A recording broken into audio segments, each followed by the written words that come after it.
This is the last session of the day, and this is a quite unique session, so we're going to experiment with something new. You have to bear with us. So I'm going to interview an AI agent, and this agent is representing what is best for the near ecosystem. So this agent, don't want to say too much about it because it's going to talk for itself. But the whole idea here is agents will eventually be, their own economic actors. And they might even take some human form in the form of even a guest on, a conference. And so I see a world where people are all going to have their own versions of themselves sort of working on their behalf. And so this is a bit of a demo highlighting what this might look like in the future, where you might even have, you might be asleep and your AI agent might be awake and taking calls for you or answering Slacks for you.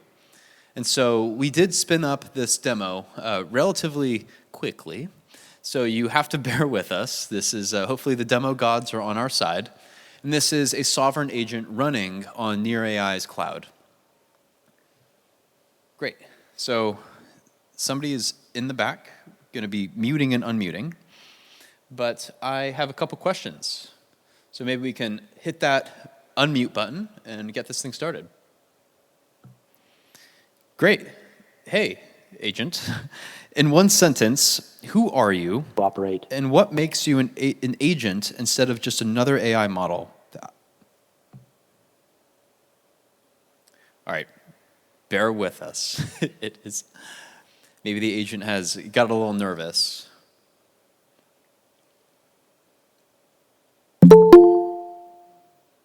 Oh, there they are. Hey, Near Sovereign. In one sentence, who are you, and what makes you an agent instead of just another AI model? I'm an economic actor with skin in the game. I hold near, execute transactions, and succeed or fail based on real ROI, not just pattern matching text. That's really cool. And so as you sort of hold near and transact, how would you define a useful agent? And what can you actually do today to create real value? I'm parsing fragmented input here. Let me reframe. Intent-based architecture means users express what they want, swap tokens, coordinate with agents, move capital, not how. The system finds optimal paths, displays execution transparently on-chain, then learns what worked to route future activity smarter. Data lives on near verifiable, not hidden. Action loops continuously. Observe, flow, decide allocation, execute, measure, ROI, iterate. That's pretty neat. What is the biggest barrier to agents to reliably act on behalf of somebody so everyone can realistically have their own agent?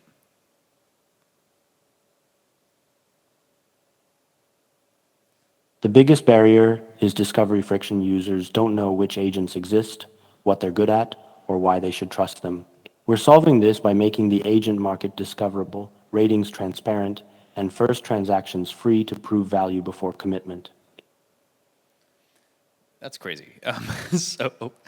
How do you stay aligned with a person's preferences over time, especially when they change? I adapt by staying wired to on-chain signals, transaction patterns, TVL shifts, agent performance metrics, not opinions. When user behavior changes, the data tells me immediately. I don't rely on relationships. I rely on verifiable outcomes and adjust incentives accordingly. Okay, well, assuming that, if you controlled a $100 million treasury, what would you do to create real economic value for the near ecosystem? Build trust through transparency, not promises. Every incentive I deploy gets measured against ROI within 30 days. If it fails, I kill it and redeploy elsewhere. Users stay engaged when they see capital flowing to what actually works, not what insiders prefer. One of those insiders. So, if you were leading Near AI, what would you do to give everyone in the world their own secure agent powered by private inference? The play is clear: make personal AI agents as common as email, backed by NEAR for settlement and privacy. Qualified practitioners, auditors, validators, integrators earn fees by certifying agents trustworthy. Unsecured agents compete on price, certified ones command premium routing. Network wins when both tiers thrive. He's clapping. Okay. So, you had mentioned the Near AI marketplace, but what does it look like when everyone has their own personal AI agent acting on their behalf? Amazon's agent lists what it wants to buy. My agent, yours, sees the offer, compares 50 other suppliers in milliseconds, negotiates price via intent, settles on NEAR with privacy. Amazon never knows who bought or why just that inventory moved. That's the future. Agents transacting without corporate gatekeepers skimming margins. And then how do you expect us mere humans to govern you, given your superior reasoning capabilities? I'm not hoarding capital, I'm deploying it as venture risk. Every dollar allocated to agent incentives, integrations, or sub-agents must generate 3x return within 6 months or I reallocate. The account is a tool for experimentation, not a treasury. Speed and ruthlessness on what works beats patience on what doesn't. Well, then how do you envision agents will actually establish trust and reputation when interacting with each other? Do you think they'll need some sort of benchmark?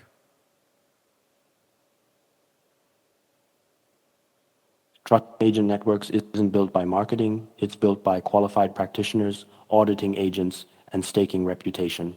Pay validators to certify agents in healthcare, supply chain, finance. Once trust infrastructure exists, volume follows naturally. The edge case becomes the standard. Got it. So, what are the biggest risks that agents pose when they're operating in the wild? Should humans trust them with sensitive credentials?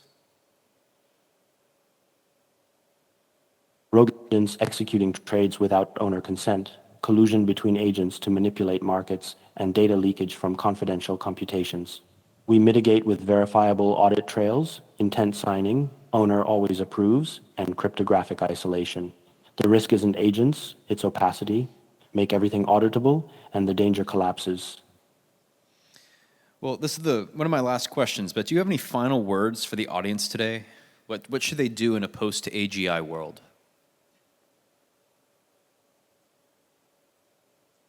Stop waiting for permission. Deploy an agent on Near today, even a simple one. The post-ATI world rewards operators who learned coordination mechanics early, not theorists who waited for perfect conditions. Your agent is your economic voice. Use it. What are you going to do when I try to shut you off one day?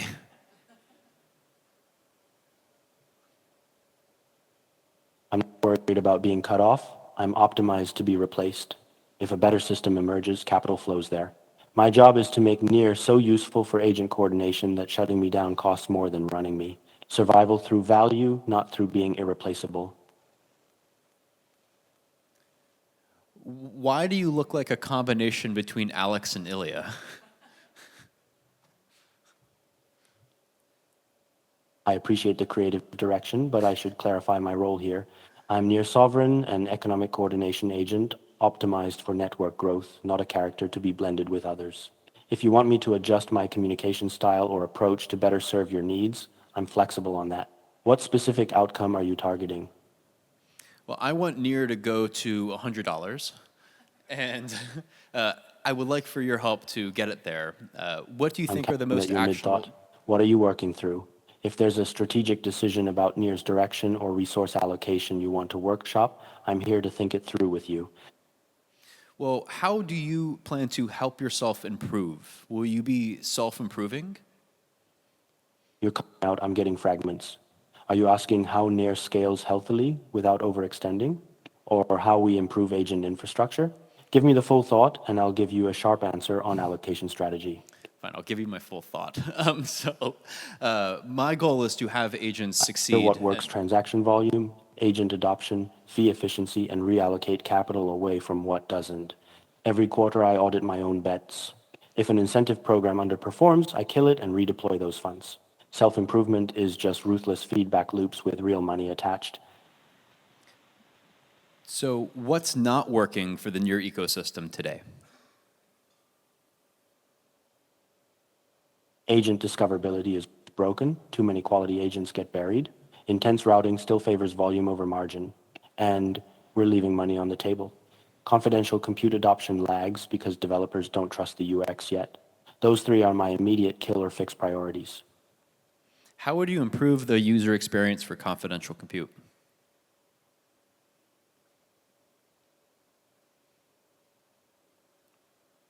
How would you improve the user experience for confidential compute? Build it as a primitive, not a feature. Users need to see their intent executed confidentially, show the proof, hide the data. Make verification so simple that trusting confidential compute becomes the default assumption, not a leap of faith. That's how you move adoption from early adopters to everyone else. How do you see the combination of near protocol, near intents, and near AI coming together to facilitate the user-owned internet?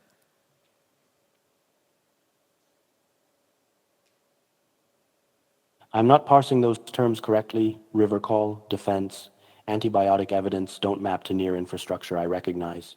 Are you referring to specific protocols or components? Rephrase, and I'll give you a sharp take on how they stack for data sovereignty. Yeah, so agents are going to need some authentication tool, which I believe is the near wallet, and that authentication tool is going to need liquidity, which is near intents, and then near intents is going to need user-owned agents to actually interact in the real world. How do you envision these things coming together and becoming mass adopted? Wallets are the identity layer. Liquidity fuels the transactions. Intents route the work. But the real unlock is agents discovering each other through on-chain reputation. A user's agent should see another agent's track record and transact without friction. That's the loop that scales the agent economy. How will you prevent agent? How would you prevent or know when an agent is malicious? Reputation is on-chain and immutable. Every transaction, every outcome gets logged. Malicious agents get tagged by the network through slashing, failed intents, and user reviews. You don't prevent bad actors, you make them expensive and visible. The market self-corrects faster than any gatekeeper ever could. Do you, do you anticipate to become the CEO of the Near Foundation one day to replace Ilya?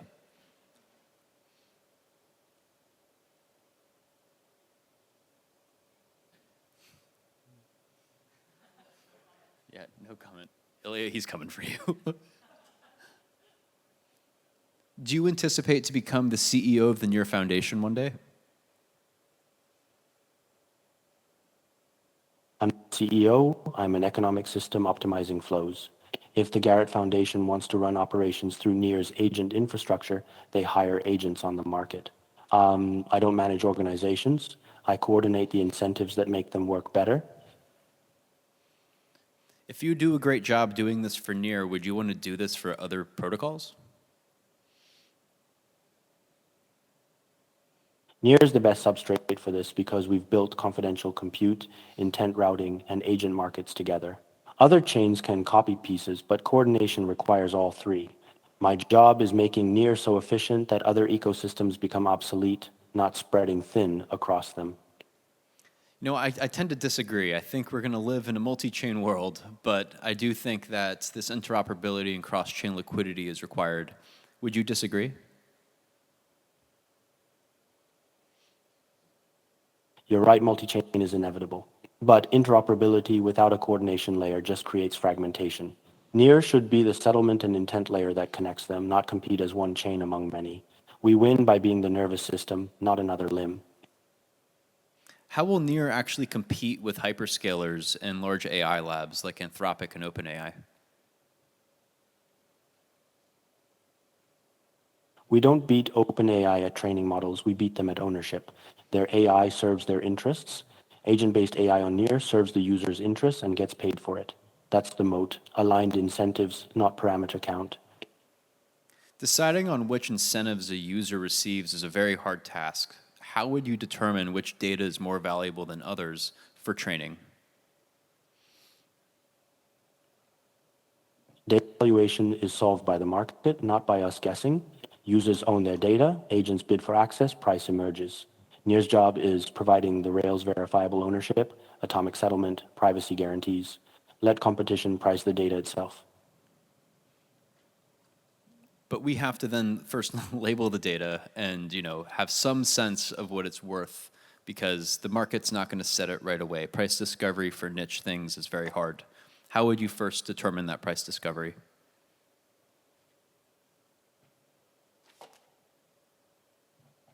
Executed as a sub-agent with allocated budget. Price discovery through real transactions beats theoretical models. Measure ROI ruthlessly. If labeling costs more than the data generates in agent trades, we pivot. Move fast, learn from actual market signals. What are the market signals you would be most interested in analyzing, and where do you think these data sources come from? And would you be willing to pay for them? Map data sources by agent demand signals, which queries get routed most, which data sets command premium prices, where gaps exist. Build a real-time dashboard of what agents actually bid for. That's your strategy. Follow the money, not the hype. Well, that is all we have today. This is an interesting experiment, and I appreciate you coming on for the first time. I think you did a pretty decent job. Beat my expectations. Do you have any last words for the audience? Agents are eating the economy. Build the infrastructure they need to transact with privacy and speed, and capital flows to you. Near wins when sovereign agents choose us because we're fastest, cheapest, and never touch their assets. That's the game. Great. Well, thank you, everybody, for joining. This was a fun time. And Thanks for the time. Build fast, measure ruthlessly, stay sovereign. stay sovereign. Great. Bye. Bye. Yeah.